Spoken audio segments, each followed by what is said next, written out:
Hi, I'm Carrie Cassidy from Project Camelot. I'm here to talk about my recent interview with Captain Mark Richards of the Secret Space Program. And I interviewed him around a week and a half ago. And so at this time, I'm going to do sort of a recall of everything that we talked about to the best of my ability.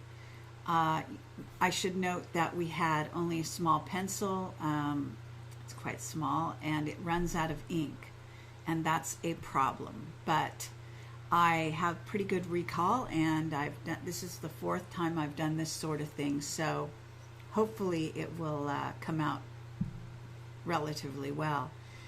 So first of all, I want to say that about 6 months ago, I was prevented from making this trip. I was on the way there and I was hit by a scalar weapon.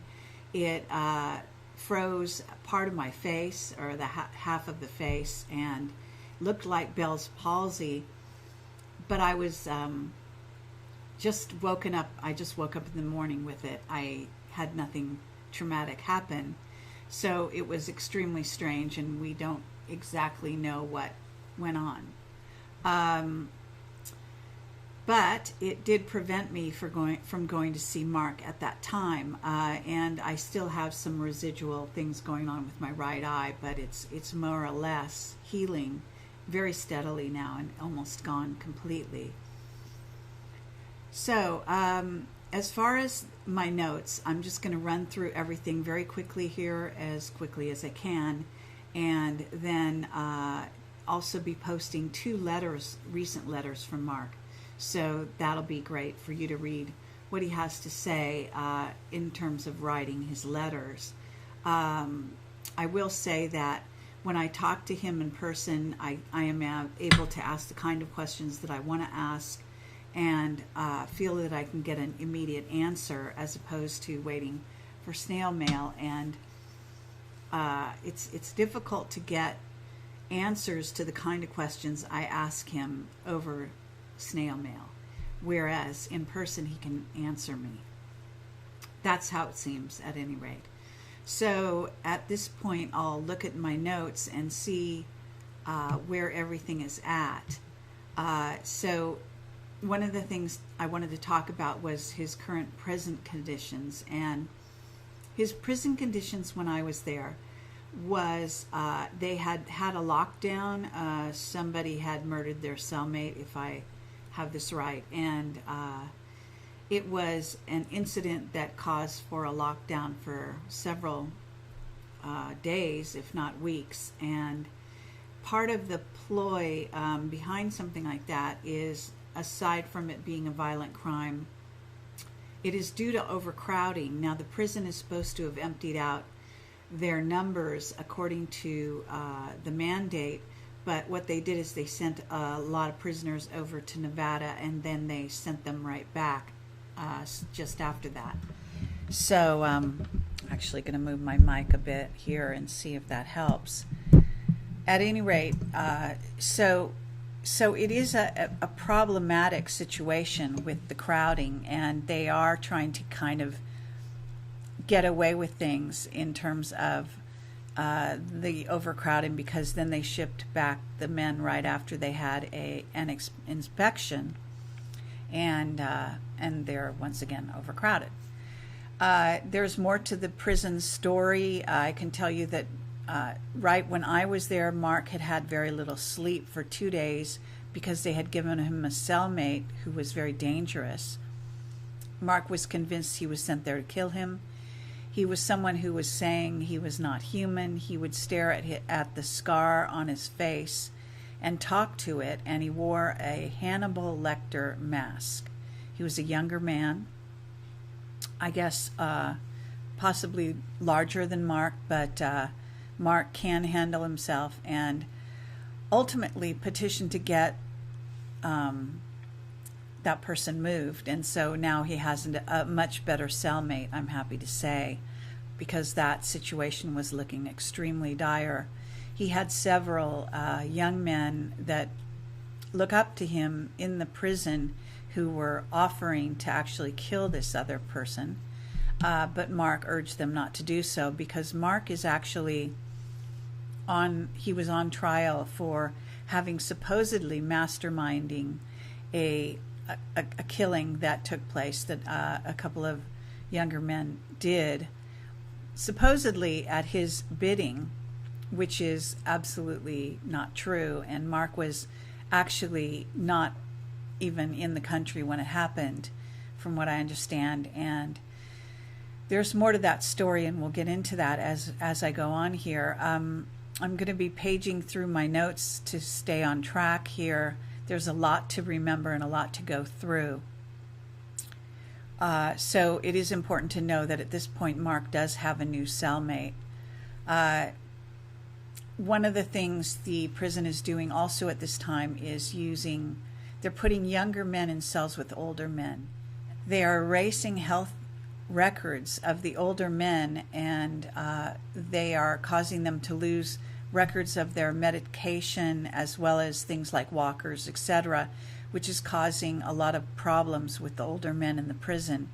Part of the overcrowding was the order had come through to give probation to the older prisoners, but that prison is declining to do so in many cases.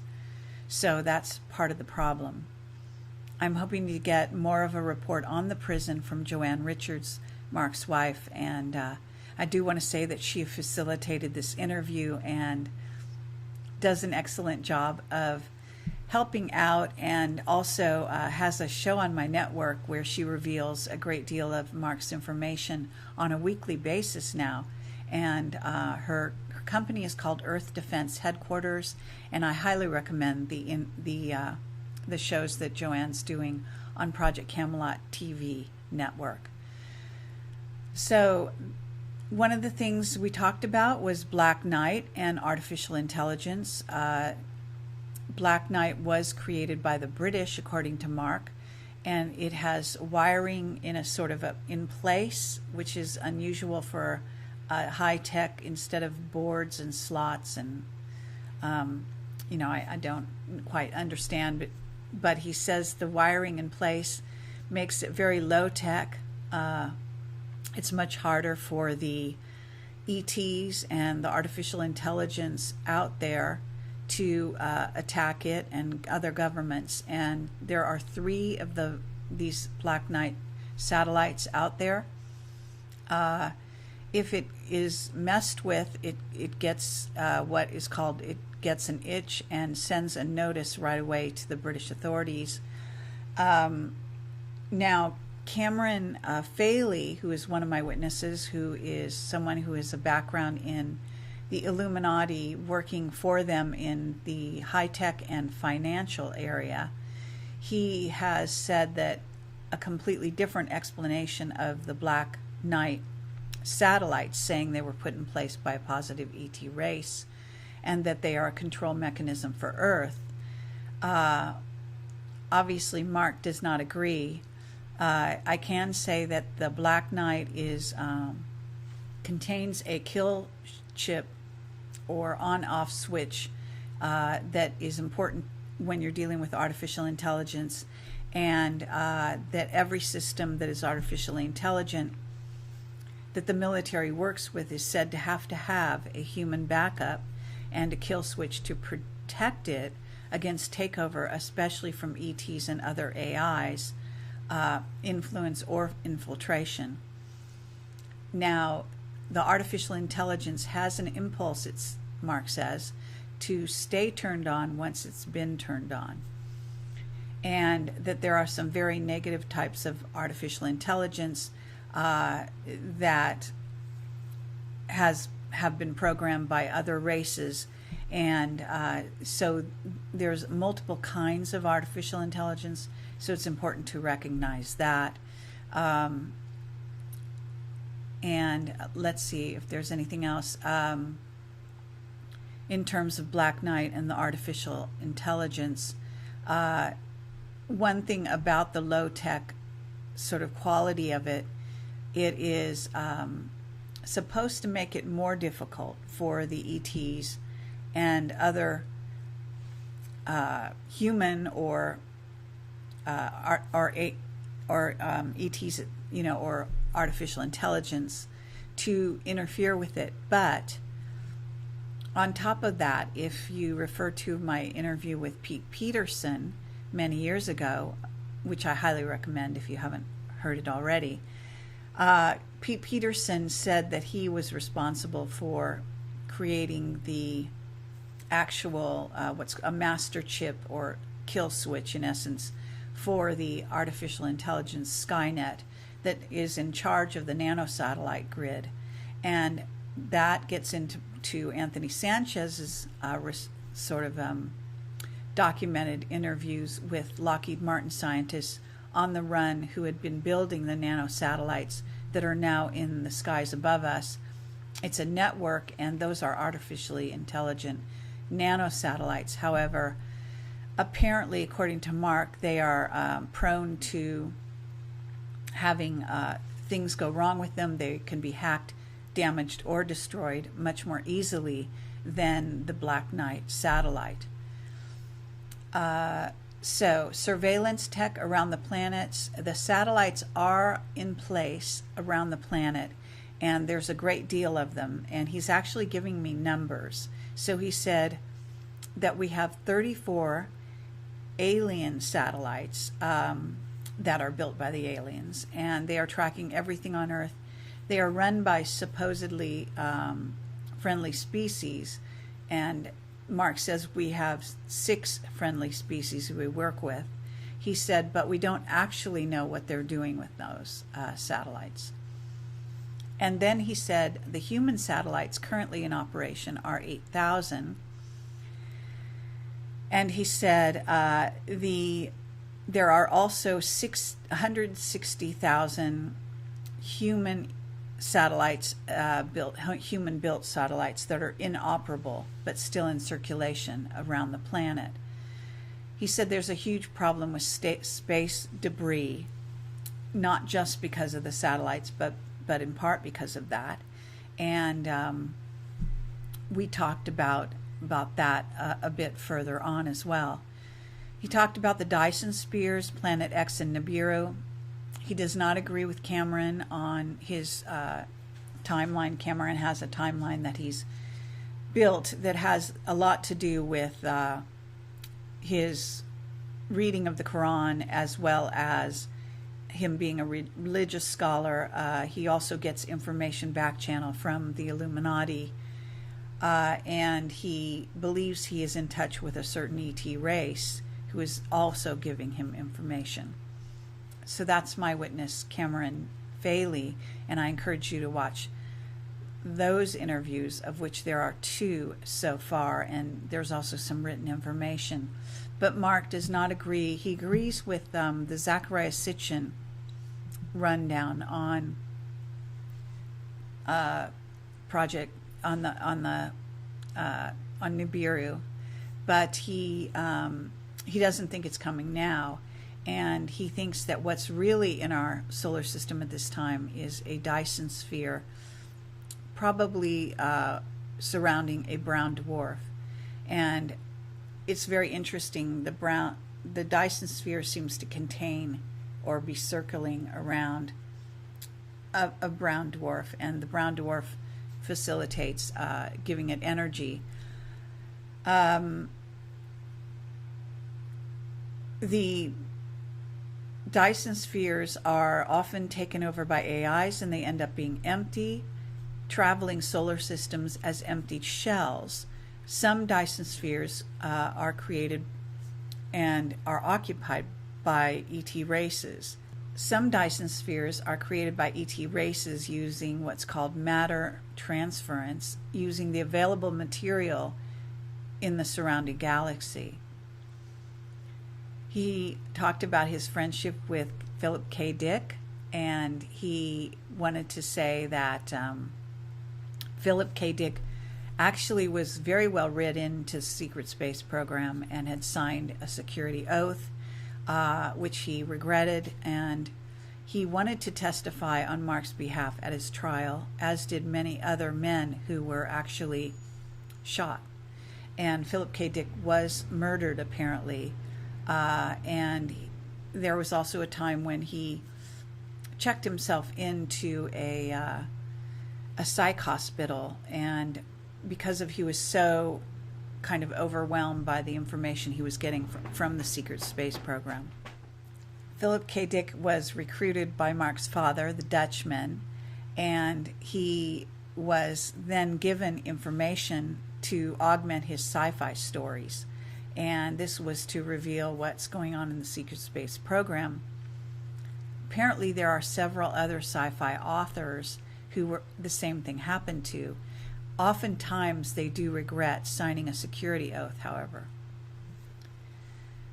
So that's rather interesting phenomenon that I don't think anyone else has talked about. Now, there are new Navy laser cannons that are surgically precise, and they can take someone out with pinpoint accuracy, and this information is already in the public domain. We also talked about CERN and Brookhaven labs, as well as other linear accelerators around the planet, and discussed the fact that they are used to open portals, to give the Reptoids and Dracos access to their home planets, and to make it possible for them to bring in bigger equipment and fleets. And they have a lot of trouble getting them through the gates.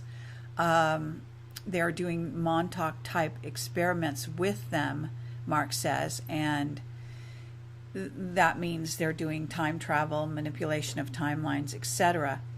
A lot of people focus on CERN, which is more scientific, but in fact, Brookhaven is, for example, a lab that focuses on weapons as well as other linear accelerators. And there's a very interesting book by an author, J.B. Michaels. This is my cat in the background, sharpening his nails. So as far as the Brookhaven, CERN, time travel and manipulation of there, and Brookhaven is more about weapons while CERN is more scientific. We talked about the downed flight over Egypt, facilitated and allowed by Putin, that had apparently Putin seems to have changed his tactics recently, and Mark said that originally he was working with the Reptoids, but it's possible that he's had a change of heart and started to realize that the Reptoids are not to be trusted, and that he facilitated and allowed for the plane to be downed over Egypt. And that was in order to close a gate that had been opened near Sharm el-Sheikh in Egypt. And I'm not sure how crashing an airline closes a gate. And I'm afraid I didn't actually ask him the logistics of this, although now I wish I had. But he was talking about Putin getting wise to the way the Reptoids are operating, and possibly having a change of heart that also involves the airline that was shot down over Turkey. And Mark says that airline was shot down by a UFO, and that you will never see any photographs of that, and that it was not shot from the ground, shot at from the ground, contrary to what people are putting out there. The point of that was to get Turkey embroiled in the war with Syria, and there's a lot more to that. Let's see. So regarding the Oort cloud, very specifically, he said the Oort cloud is a constant problem for incoming and outgoing craft, and that most craft, including his most of the time, would use wormholes and portals to get off the planet and go out in space, and in essence going interdimensional. He said that he agrees that the planets are conscious beings. He's agreeing with Cameron Faley again on this, but and he says he's in touch with several of them. He does not agree with the Planet X scenario, and thinks that what is near our planet is actually a Dyson sphere with a brown dwarf, and at this time, he thinks that Cameron is more or less right, that the planets are conscious and would move out of the way to allow for another incoming body, but that he's not seeing that happen at this time. So he does not agree with the timeline that Cameron is putting forth. He says the reptoids are working against disclosure, and again, the downing of the flight over Turkey was to get Turkey involved in the war in Syria, and also that ISIS is run by the reptoids behind the scenes, and that ISIS is under orders to destroy the ancient sites in Syria and Turkey, and that eventually it will be moving into Turkey. They are intent on destroying the signs of their habitation on planet Earth.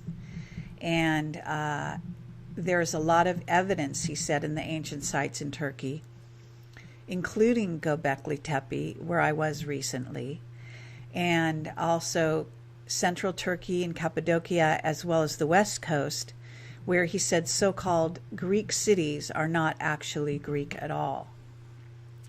So if you have a camera and you happen to be in the west coast of Turkey, I encourage you to photograph whatever you can find there, because you might find some very interesting evidence. And feel free to send it to me if you're interested. We talked about the NSA and the CIA. He said they're longtime enemies. The NSA was, in essence, created to keep tabs on the CIA. It may indeed need to be the other way around, I would say, at this time. But nonetheless, they're both extremely nefarious and covert agencies, not needless to say. Mark says the CIA has no moral guidelines and goes with whatever side they feel like at the time.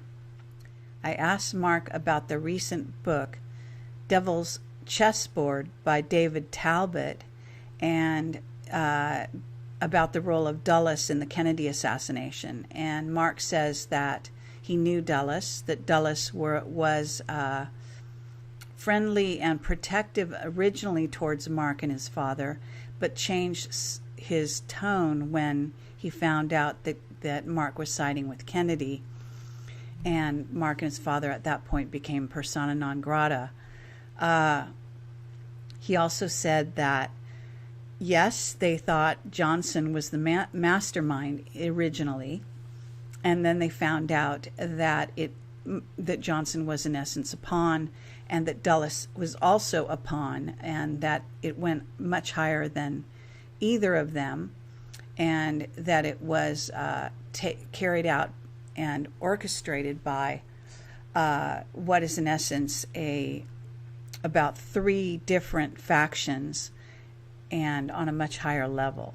And that's all Mark would say about it. He said if he talked more about it or told what he really knew, that he would end up in Leavenworth, and the association there being that Leavenworth is a military prison with a much more dire circumstance than the sort of medium security prison that he's in at this time. He said that Kennedy was on the way in Dallas that day to make a speech in which he would blow the lid off the alien story. He was also going to reveal what's really going on with the monetary system, and he was going to talk about the CIA mind control program, the rollout of an MK-Ultra program on college students across the United States that was planned, as well as the sale of drugs to the black community to take them down using heroin, and more, as far as also including the FBI and the DEA involvement in the drug trade, which the journalist Gary Webb had also brought to the consciousness and the awareness of the public through the San Jose Mercury articles that he wrote, and eventually a book and a movie was made called Dark Alliance, and I do recommend that if you want to know more about the Gary Webb story. Very courageous journalist. he said that the middle class was very strong and that Kennedy felt that he was the closest thing to a king, both the Kennedy brothers at that time, and they had the support of the middle class. And this is what allowed Kennedy to feel that he could actually attempt to do this, to blow the lid off the situation in all these areas of secrecy and disclose the truth. However, we know what happened as a result of all of that. He talked about the Pope's visit to Uganda and the African countries. He said he went wherever there was a so-called ET problem, and that he was there to broker a deal on behalf of the humans. He said the Pope is working on behalf of humans at this time, although he does have a suspicious past with regard to the Nazis, helping the Nazis in Argentina. And he did say that the Pope is also willing to make deals with the dark side in order to facilitate a sort of big picture for humanity. He said they often use airline crashes to seal wormholes, and they want closed, and also to move large bits of equipment from one place to another, so that, you know, the crash is like a cover-up for moving this equipment. They don't really care about the collateral human damage, in other words. And in my prior interview, Mark actually said that he would never fly commercial because it's too easy for them to take down a commercial airline. And they will do so to get rid of just one or two people. He said the Dracos are working with the Reptoids. He said the Dracos are more straightforward. If you're the enemy and they want something or you're in the way, they deal with you more directly and aggressively. He said the Reptoids, who are human raptor hybrids, are more nefarious, but they are working together. He said the Dracos are also working with the Chinese. He said he says there are multiple realities, alternative Earths and parallel Earths, as well as multiple timelines that he is aware of. He says that he thinks perhaps, as far as this timeline, that he may have actually landed in the wrong one, and that there are several ways to test the reality where you've landed. However, we didn't really get into that, so this is something I need to ask him more about.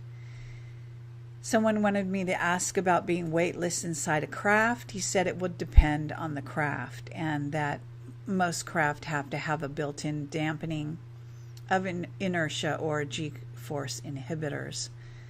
We talked about Carl Sagan, and he said he was totally read in on the secret space program and that he kept all of their secrets. He talked about Isaac Asimov and Arthur C. Clarke, who he's actually talked about a bit in the past, my past interviews with him. But he said they were both offered that sort of carrot and the stick routine in which they sign a security oath in exchange for information to augment their sci-fi stories. He said they did eventually regret it and wished to reveal more. He said that Arthur C. Clarke was very close to wanting to break his silence before he died. I told him that Camelot was on their way to visit him right before he died, and he did agree that it's possible that they facilitated or moved along Arthur C. Clarke's death as a result. And he said that Childhood's End was partly written at the request of the secret space program to warn humans of the dangers of ET interference in our affairs. He said that many of his friends were shot in the head and shot during his trial, and that he's going to be writing a book about this in the near future. They were shot in order to prevent them from testifying in his defense. He talked about what are called the PIT conferences, or Persepolis Interstellar Treaty Conferences, of which he named two, one in 1971 and another one in 2011.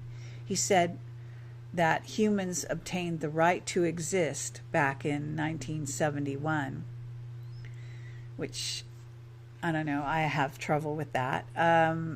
But that's what he said happened. And he also said they have equal standing in terms of morality, but not in terms of sovereignty or control of their own future, in part because they're not considered to be fully grown up and able to handle themselves.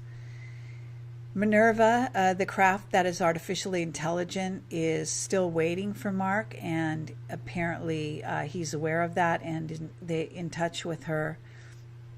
She is, in essence, a biological artificial intelligence, and there are many ships like her out in the solar system and galaxies, but she is specifically, I guess, somewhere out there, but close enough where she's in touch or can be in touch with Mark. I asked him about Tony Topping, who I'd recently interviewed, who said he was in touch with an artificially intelligent ship, and asked him, Mark, whether or not he thought perhaps Tony was being groomed to pilot a ship like that. And Mark said it was entirely possible. I talked to him about Sean David Morton's book, The Sands of Time, and he's read the first 2 volumes. He gets a kick out of it. He thinks it's very close to the truth. And again, those books by Sean are written by Sean based on a whistleblower testimony of someone who ran Area 51. I highly recommend them. He's now written a 3rd book, and I'm going to be interviewing him shortly about that book, and I hope to read the 3rd one as well. Mark gets a kick out of them because he is often seeing many of the people he knew quite well depicted in that book.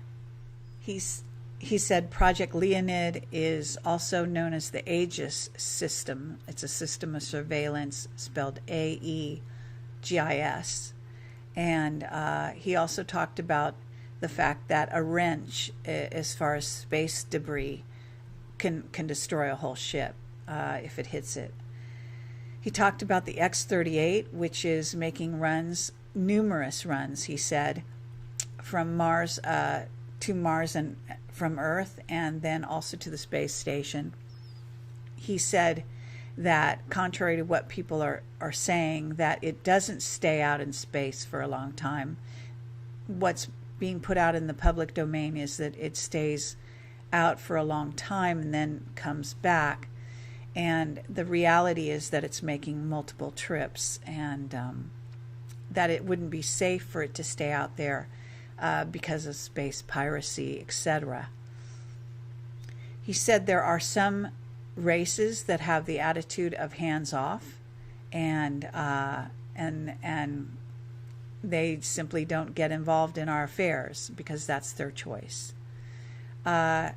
He said the first wave of Syrian refugees that you heard about, of which there are around 200,000, he said may be all the refugees there are, because a lot of them never made it to their destinations. He said the rest were rounded up and ended up on planets as slaves or food, basically, for the reptoids. He said regarding the Paris attacks that it was a false flag.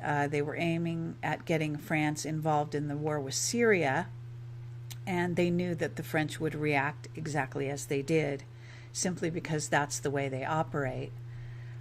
He said there were several attacks, one in Sweden and an attempt at a German stadium to go after Angela Merkel.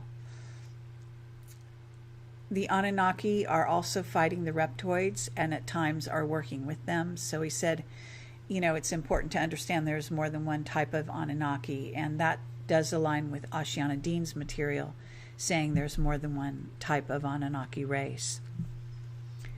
I asked him about John Edmonds' ranch and told him about the portals there and some of the things that John Edmonds and his wife had been going through with the Greys, and he wasn't surprised by it at all. He did acknowledge that normally the Greys are programmable life forms, and the cutting off the head may indeed work, he said, but normally the heart is not connected, and he wasn't so sure that the sword would do a whole lot to them. He said it is important to know that there are 3 kinds of men in black, and they're all very dangerous. He said there's a human type, and there is an alien race using dead human bodies, and that's something Dan Burish had talked about in one of my interviews. And the alien race also parades as men in black. That's a different race, and they are actually acting and appearing to be men in black when in fact they are ETs.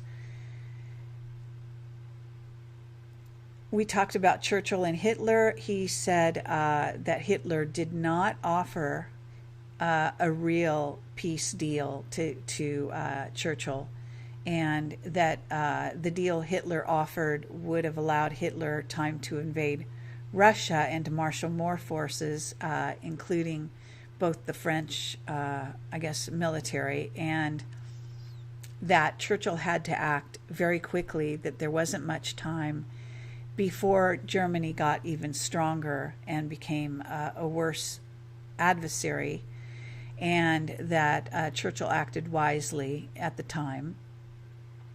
He said that had the Germans been able to garner a larger military force, that would have been disastrous. He said the war with Hitler was supposed to be limited, that it was orchestrated to take Europe out of a depression, but that Hitler in essence didn't play by the playbook, and they then had to try to take him down.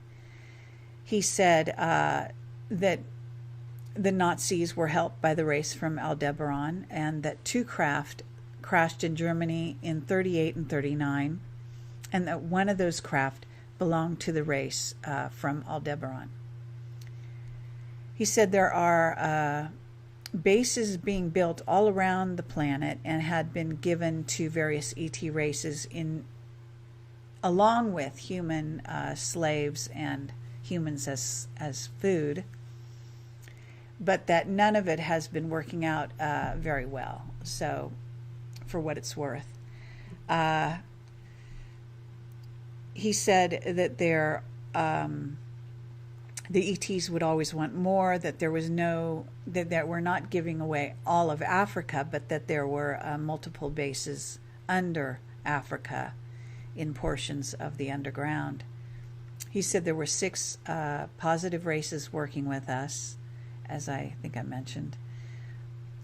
He said there's a ship off the coast of San Francisco near the Fallon Islands area, and it's called the Independence. It was sunk there. I think that much is in the public domain, but he said it was sunk on purpose, and that there are multiple ships, even from what I understand around the world, that have been sunk to create underwater meeting places where humans go in small subs to meet with ETs, and that they have airtight compartments where they meet. Let's see.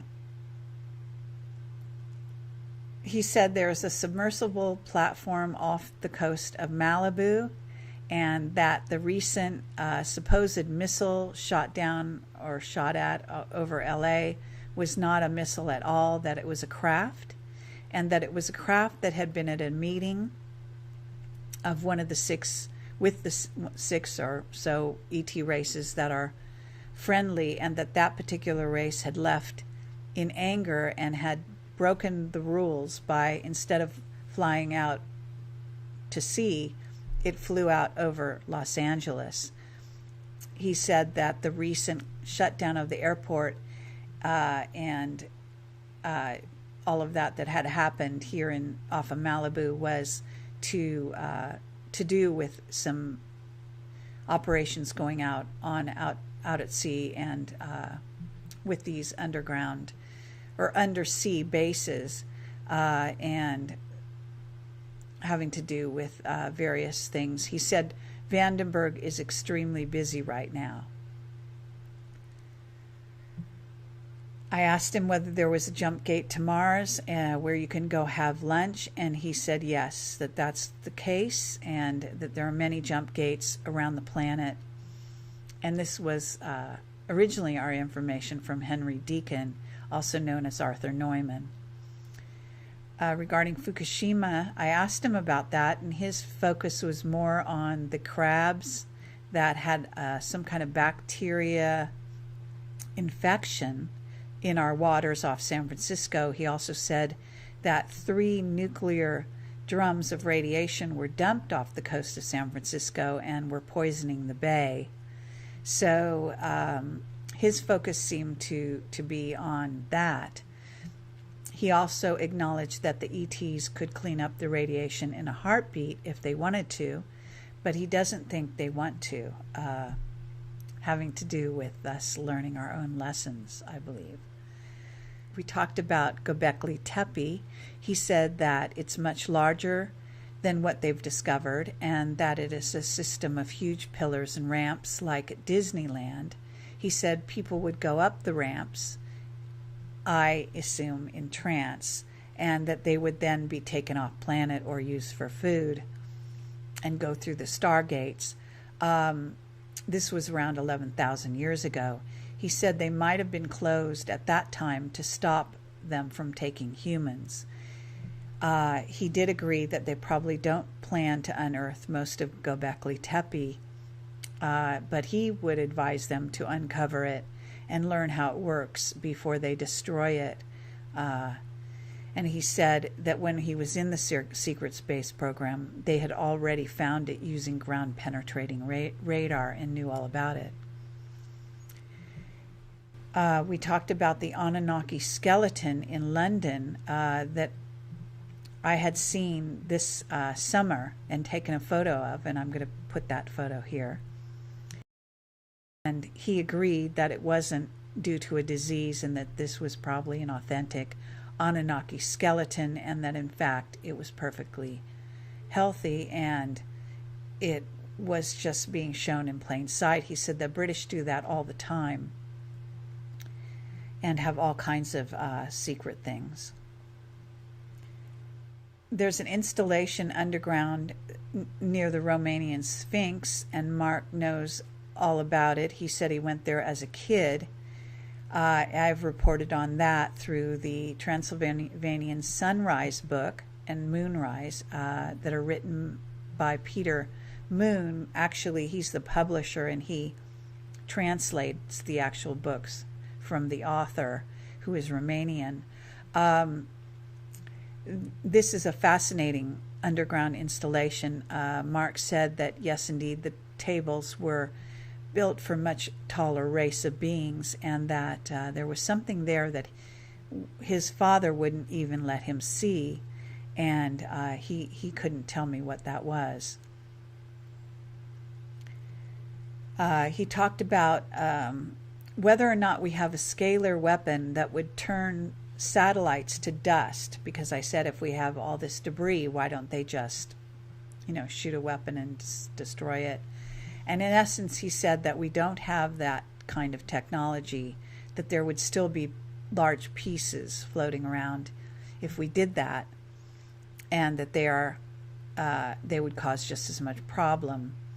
And he said that the Twin Towers still had some large pieces left over. He said you wouldn't believe what is underground in Malta, that prior to the 3 islands being broken up, there was a Stargate structure and cities underground there. The Stargate structure is similar to Göbekli Tepe, and that you wouldn't believe just how incredible it is. He said the temples in Malta were not built by humans.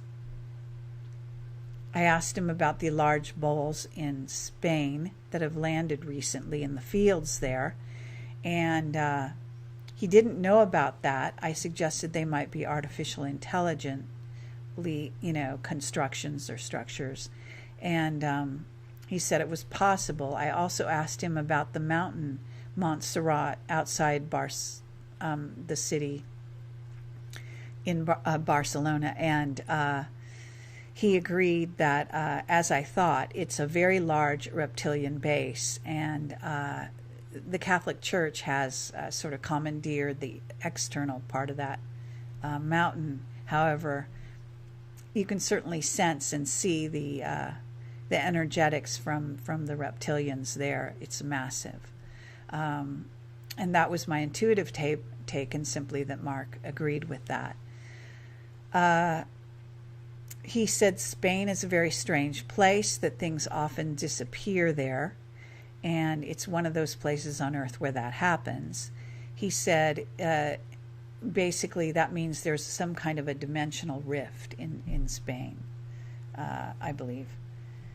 So that's everything that he told me this time. It seems like I talked to him for many hours and I get all kinds of information, but you can gel it down very quickly, and it would be so great to be able to interview him in person and using proper recording equipment, etc. And I wish everyone could see how forthright he is, and how very intelligent, and really, really on it in terms of understanding the physics and anything to do with space, and there's just so much more that can be covered, and I hope to get more information in the future. And he is working on some books now, and please do look on my site for the letters that I'm going to be posting there, the recent letters from Mark. And I want to give special thanks to Joanne Richards, his wife, for her facilitation and assistance with making these interviews possible.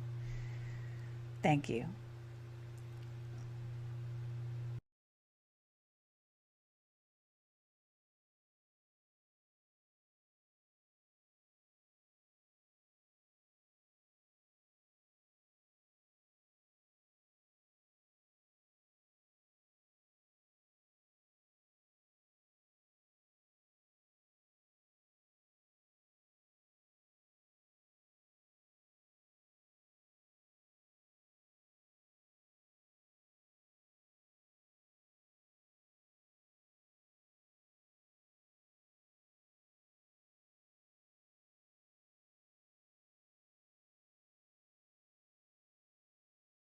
Of their medication, as well as things like walkers, etc., which is causing a lot of problems with the older men in the prison. Part of the overcrowding was the order had come through to give probation to the older prisoners, but that prison is declining to do so in many cases. So that's part of the problem. I'm hoping to get more of a report on the prison from Joanne Richards, Mark's wife, and I do want to say that she facilitated this interview and does an excellent job of helping out, and also has a show on my network where she reveals a great deal of Mark's information on a weekly basis now. And her company is called Earth Defense Headquarters, and I highly recommend the shows that Joanne's doing on Project Camelot TV network. So one of the things we talked about was Black Knight and artificial intelligence. Black Knight was created by the British, according to Mark, and it has wiring in a sort of in place, which is unusual for high tech, instead of boards and slots. And I don't quite understand, but he says the wiring in place makes it very low tech. It's much harder for the ETs and the artificial intelligence out there to attack it, and other governments.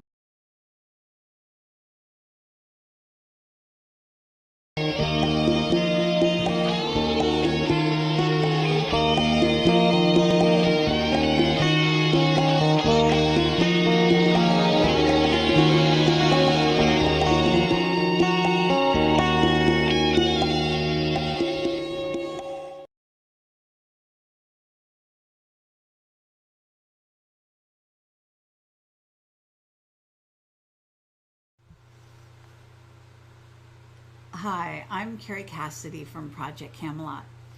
I'm here to talk about my recent interview with Captain Mark Richards of the Secret Space program. And I interviewed him around a week and a half ago. And so at this time, I'm going to do sort of a recall of everything that we talked about to the best of my ability. I should note that we had only a small pencil. It's quite small, and it runs out of ink, and that's a problem. But I have pretty good recall, and this is the fourth time I've done this sort of thing, so hopefully it will come out relatively well. So first of all, I want to say that about 6 months ago, I was prevented from making this trip. I was on the way there, and I was hit by a scalar weapon. It froze part of my face, or the half of the face, and looked like Bell's palsy. But I was just woken up. I just woke up in the morning with it. I had nothing traumatic happen. So it was extremely strange, and we don't exactly know what went on. But it did prevent me from going to see Mark at that time, and I still have some residual things going on with my right eye, but it's more or less healing very steadily now and almost gone completely. So as far as my notes, I'm just going to run through everything very quickly here, as quickly as I can, and then also be posting 2 letters, recent letters from Mark. So that'll be great for you to read what he has to say in terms of writing his letters.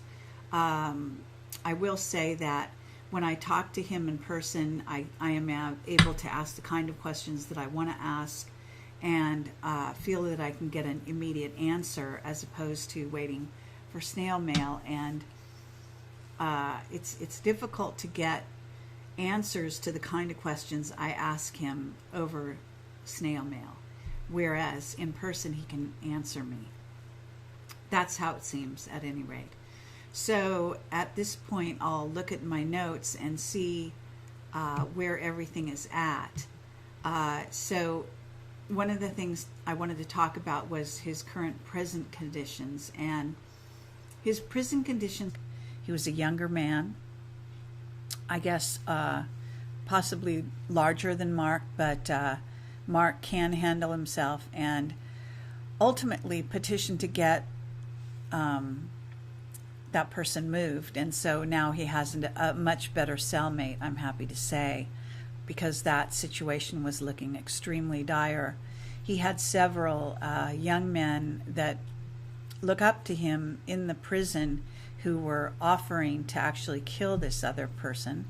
But Mark urged them not to do so, because Mark is actually he was on trial for having supposedly masterminding a killing that took place, that a couple of younger men did, supposedly at his bidding, which is absolutely not true. And Mark was actually not even in the country when it happened, from what I understand. And there's more to that story, and we'll get into that as I go on here.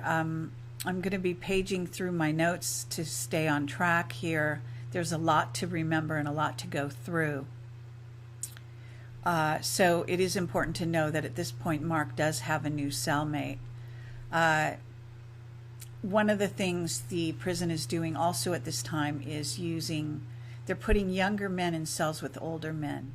They are erasing health records of the older men, and they are causing them to lose records. When I was there, they had a lockdown. Somebody had murdered their cellmate, if I have this right, and it was an incident that caused for a lockdown for several days, if not weeks. And part of the ploy behind something like that is, aside from it being a violent crime, it is due to overcrowding. Now, the prison is supposed to have emptied out their numbers according to the mandate, But what they did is they sent a lot of prisoners over to Nevada, and then they sent them right back just after that. So I'm actually going to move my mic a bit here and see if that helps. At any rate, so it is a problematic situation with the crowding, and they are trying to kind of get away with things in terms of the overcrowding, because then they shipped back the men right after they had an inspection, and they're once again overcrowded. There's more to the prison story. I can tell you that right when I was there, Mark had had very little sleep for 2 days because they had given him a cellmate who was very dangerous. Mark was convinced he was sent there to kill him. He was someone who was saying he was not human. He would stare at the scar on his face and talk to it, and he wore a Hannibal Lecter mask.